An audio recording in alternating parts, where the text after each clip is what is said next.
My dear students, ఈరోజు current ఎకానమీలో భాగంగా ఆర్బీఐ డిప్యూటీ గవర్నర్ అయినటువంటి మైకేల్ డి పాత్ర ఒక స్టేట్మెంట్ చేయడం జరిగింది.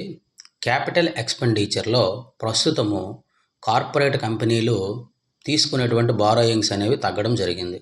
దీనికి కారణం ఏంటంటే వీళ్ళకి ప్రాఫిట్స్ రావడం వల్ల, అదేవిధంగా పరిశ్రమల్ని ఎక్స్పాండ్ చేయకపోవడం వల్ల ఈ క్యాపిటల్ ఎక్స్పెండిచర్ అనేది తగ్గడం జరిగింది. క్యాపిటల్ ఎక్స్పెండిచర్ తగ్గడం వల్ల ఉద్యోగులు అనేవారు ఉద్యోగ కల్పన లేకుండా నిరుద్యోగులుగా మారుతారు.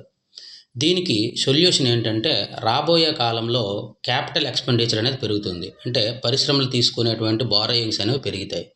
అయితే వీళ్ళకి బారోయింగ్స్ ఎక్కడి నుంచి వస్తాయంటే గృహ రంగము, హౌస్ హోల్డ్స్ పొదుపు నుంచే వీళ్ళకి ఎక్కువ అప్పులు ఇవ్వడం జరుగుతుంది. ఇందులో ముఖ్యమైన బిట్ ఏంటంటే క్యాపిటల్ ఎక్స్పెండిచర్లో అత్యధిక పొదుపు కలిగిన రంగం ఏది అంటే హౌస్ హోల్డ్స్ రంగము.